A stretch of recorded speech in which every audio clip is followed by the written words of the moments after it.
Video: Working with sensors and actuators. In this video, we will take a look at how sensors and actuators are used in building IoT solutions. What are sensors? We make sense of the world around us through our sense organs. Likewise, electrical and electronic circuits take in physical inputs through sensors.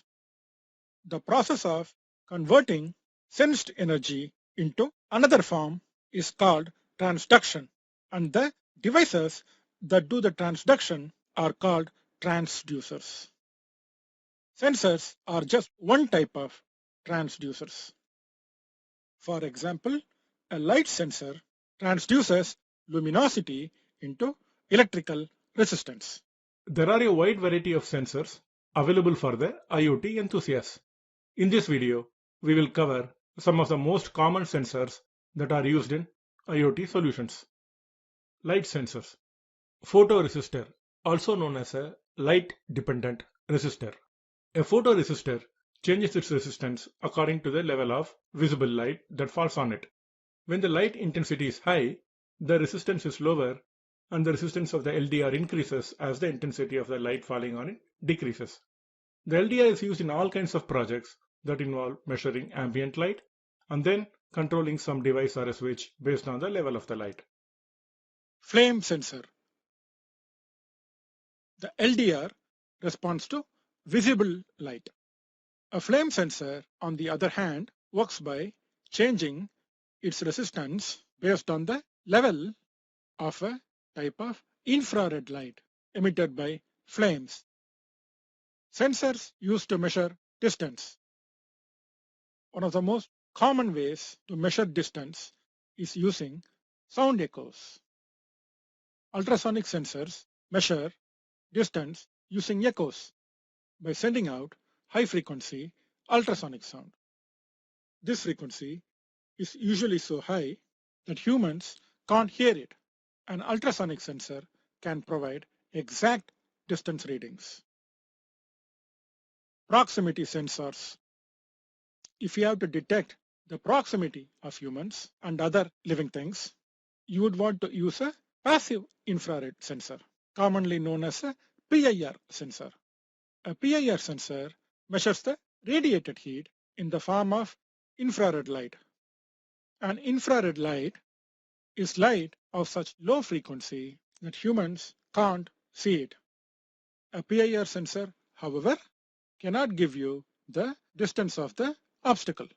There is also something called an active infrared distance sensor, which sends invisible light and tests whether it reflects back. This sensor can tell if something is closer than a given distance.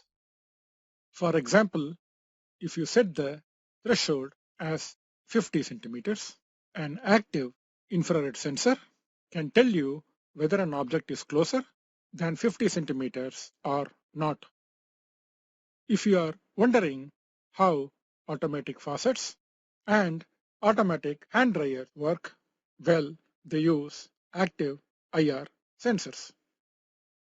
Pressure sensors.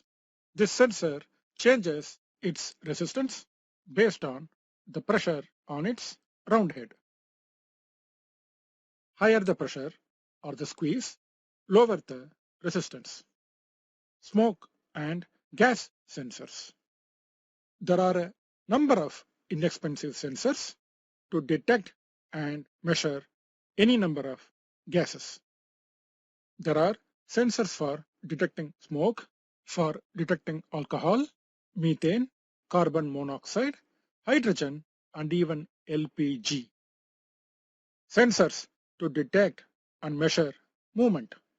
There are sensors to measure vibrations, tilt, and rotational position. Accelerometers. Have you ever wondered how your phone screen goes from portrait to landscape mode when you tilt your phone? The phones have built-in accelerometers, which are sensors that measure acceleration. There are also a type of sensors called gyroscopes that are used to measure angular velocity, that is, how fast the sensor is rotating around an axis.